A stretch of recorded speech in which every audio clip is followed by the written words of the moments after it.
Hi, this is Scott Allen, and this module is an introduction to ASP.NET MVC 4.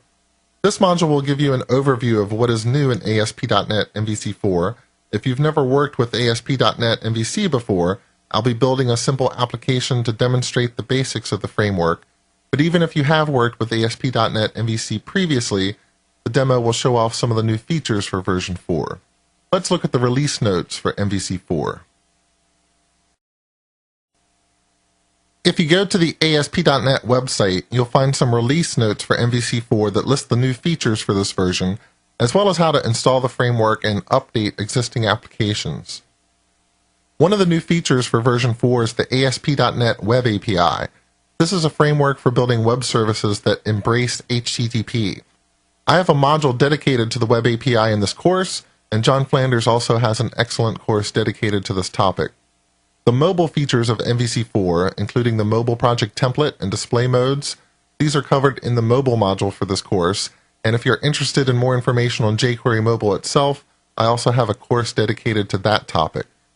The task support for asynchronous controllers is the focus of the async module in this course. Asynchronous controllers allow you to keep an application scalable even when you have a lot of long-running network calls to make from your controllers. And the bundling and minification features allow you to optimize your JavaScript files and CSS style sheets for download. We'll take a look at the bundling and minification features of MVC 4 in the optimization module. Finally, this module will cover just about everything else. We'll build a small application from scratch and see how to use database migrations, how to deploy to the cloud, talk about the MVC design pattern and see how controllers, views, and models all work together. And I'll also talk about some of the enhancements to the default project templates.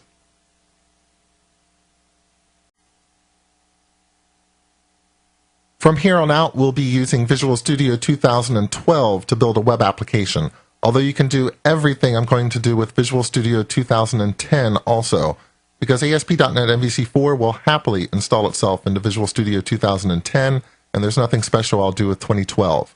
The application I want to build will be a simple application to manage the employees of a company. Every employee will be in a department, and I at least want the ability to list and add employees to a department.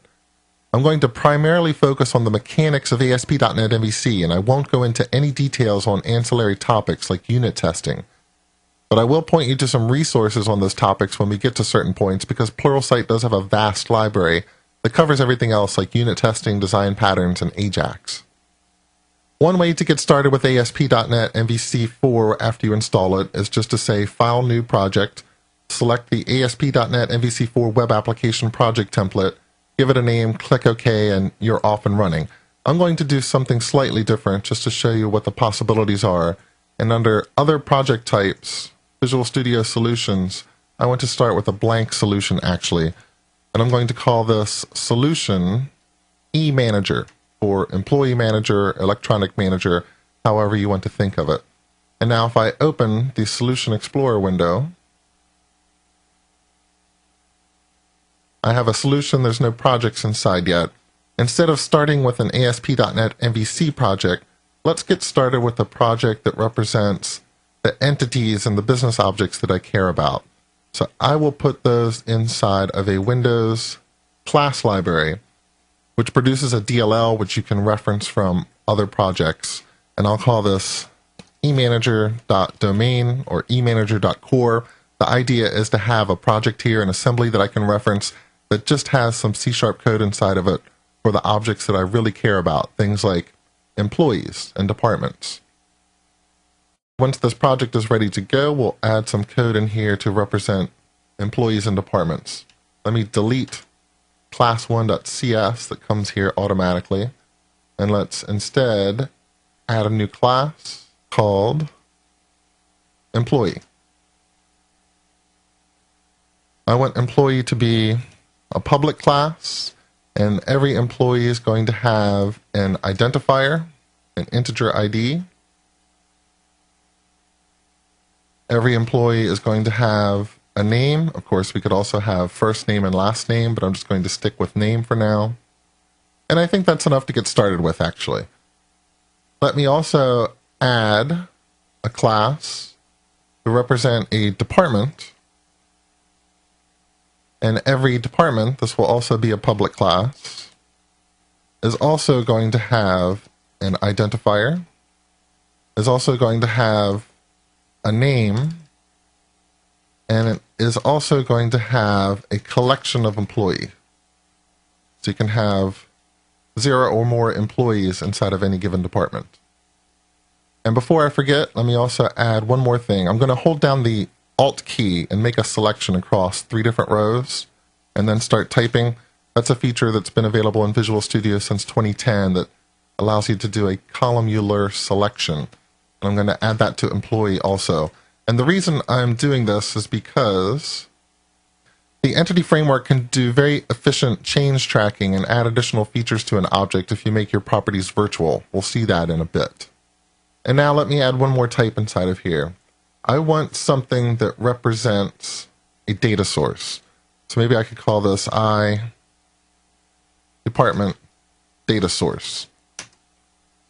And I'm going to put this inside of this assembly, this project, because it's really just an abstract interface definition that represents how you would get to employee and department information.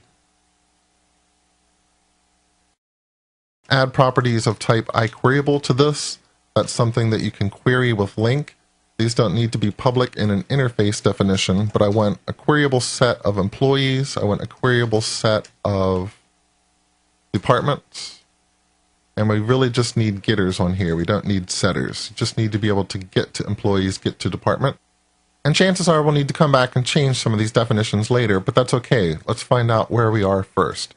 We have departments, we have employees, we have a data source or an abstraction for the data source to get to the information about employees and departments. Now let me come in and add a new project. This one is going to be an ASP.NET MVC4 web application, and we can call this one emanager.web. When you create a new MVC4 application, you have your choice of templates that you can use to create that application. The empty template gives you a web application that really doesn't have much of anything inside of it. There's no scripts, there's no style sheets, there's no default views. So if you know exactly where you want to go with the project, the empty template might be for you.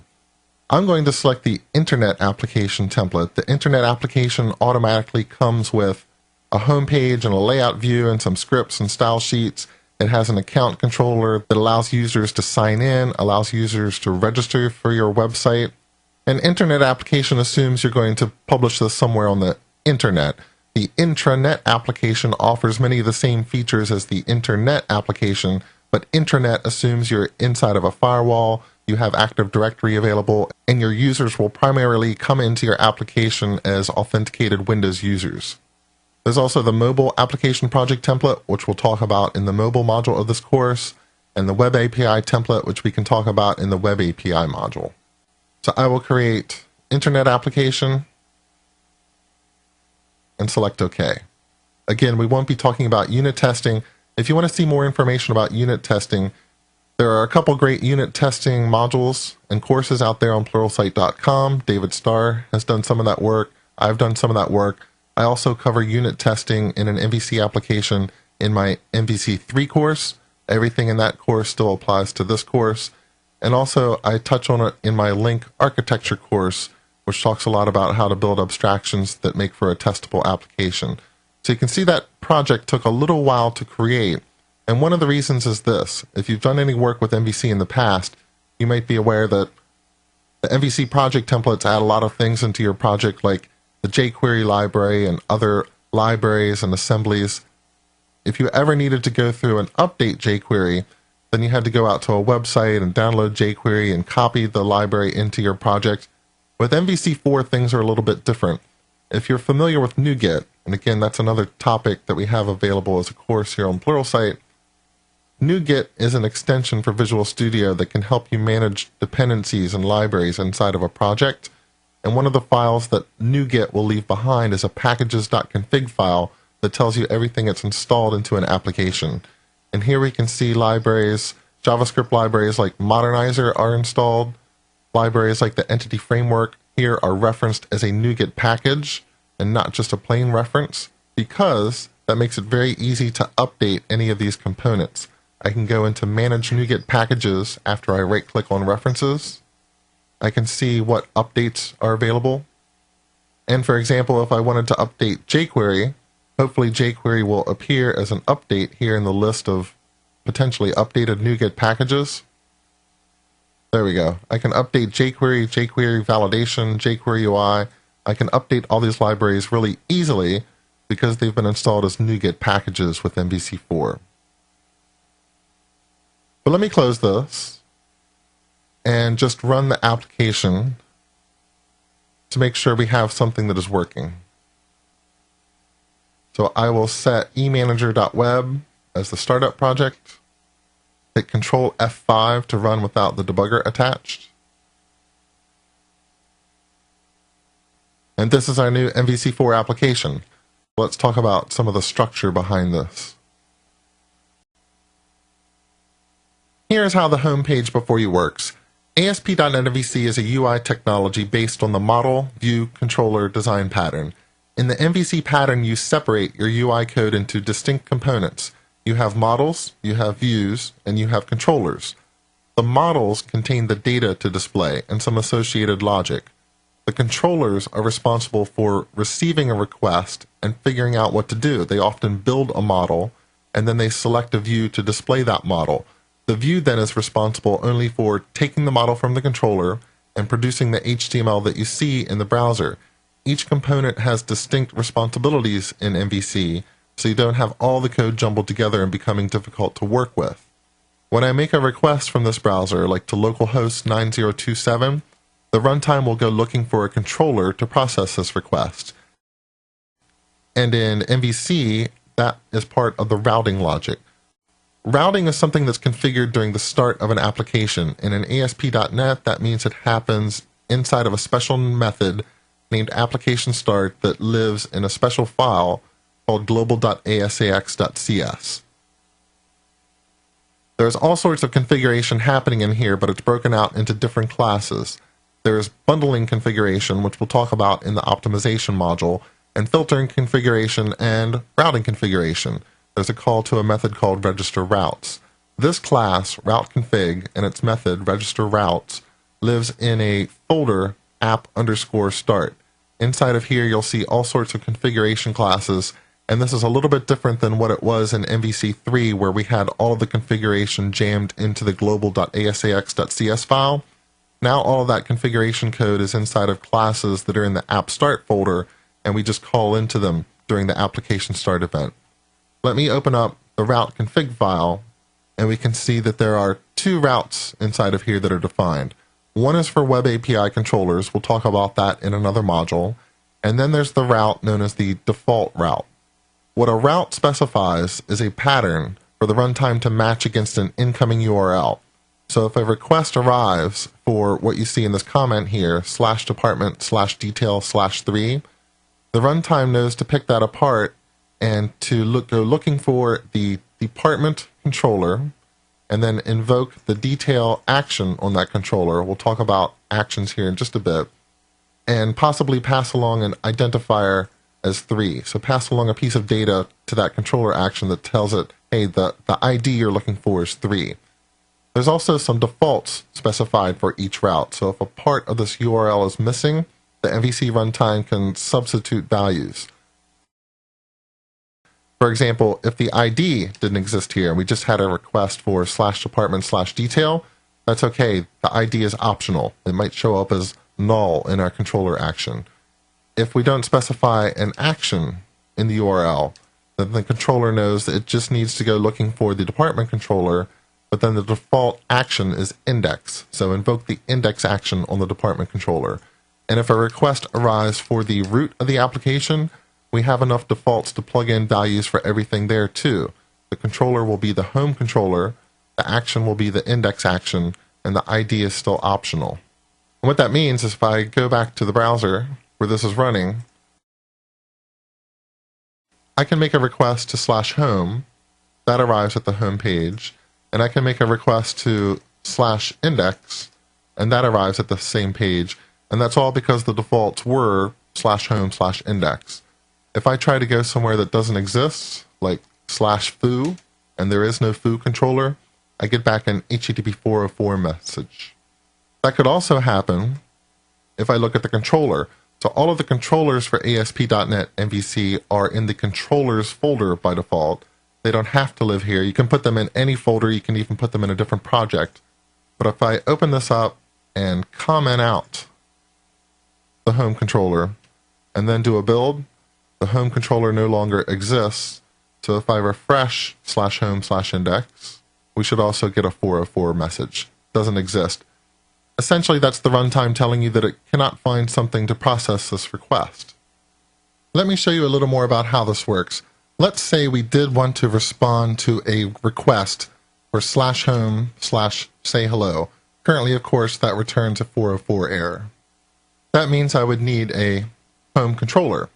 So let's flip back into our homecontroller.cs file and write a public class that is the home controller. So literally, the controller name starts with the word home, and it needs to derive from a base class provided by ASP.NET MVC, the controller base class. There's also an interface at a very low level you can derive from, but the controller base class is good enough for what we want to do. Now the action part of the URL, say hello, gets parsed into the action.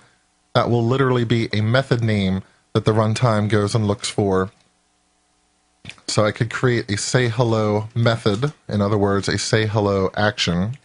And just by having that in place, if I do a build and I refresh the browser, we should no longer get a 404 error, but we get a blank page because that say hello action isn't doing anything. I could have the say hello action do something like return a string, just return a string, hello world. A little bit off on the capitalization, but that's okay. If I do a build now and refresh, I should see the text say hello. And there's no HTML involved, there's no JavaScript, CSS. It's literally all we sent back from the server is just the text hello world that shows up in the browser just fine. But what you typically do in a controller is you put together some sort of model by querying a database or querying something on the file system, putting together a model and handing it off to a view. At this point in time, we're not dealing with any models just yet. I've uncommented the home controller. You can see all we do in the index action is just set a message in this property called viewBag and say return view. ViewBag is one way to tunnel information from a controller into a view. Every view has access to viewBag. It can pull out things like the message. We'll see that in just a second. Return view is just a fancy way of saying the next thing that I want to do is I want you, dear MVC runtime, to render a view for me. But which view? It's going to be what we call the conventional view for this particular controller action. In every ASP.NET MVC project, you will have a views folder. By default, that is where your views live.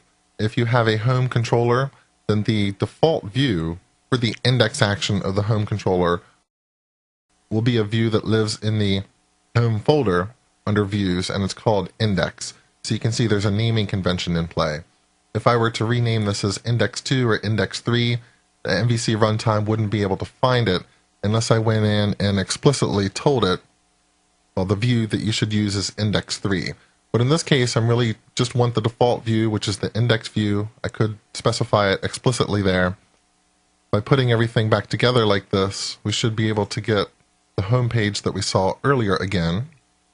Of course, I need to remove the say hello part so that we go to the index action. And there's our home page. Let's look at this view. This view, under the views folder, consists of most of the HTML that you see there on the screen, and you can see that it includes a viewBag title, viewBag message. The title is actually set up here. This is a Razor view. It has a CSHTML extension. Razor views are just a way to intermingle HTML markup and C# code. Wherever you see an @ sign, that is usually the beginning of a C# expression. Of course, you can also have literal @ signs. If you escape it, that would be displaying @viewbag.title literally in the browser, but we want it to display the result of evaluating the C# expression, which is to display viewbag.title. You can see it's really quite clever about knowing when you have C# code and then transitioning back into markup mode. In fact, viewbag.title This extra dot here would normally be a compiler error if that was in a C# file, but in Razor it's smart enough to figure out that, well, that doesn't make sense as an expression. You must literally want to display a period here after the title. So Razor's pretty sharp about that. And you might be wondering, well, all of the HTML that I see here is not entirely indicative of what I'm seeing on the home page. For instance, there's no register link, there's no login link. Where does all that stuff come from?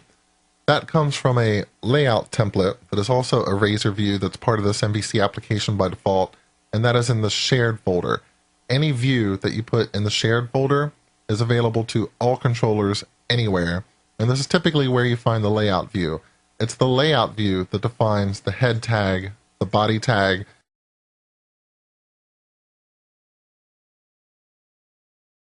It's the layout view that is rendering those links in the menu at the top of the page, the home link, the about link, the contact link, and it is the place where you call render body in this view where index.cshtml will appear.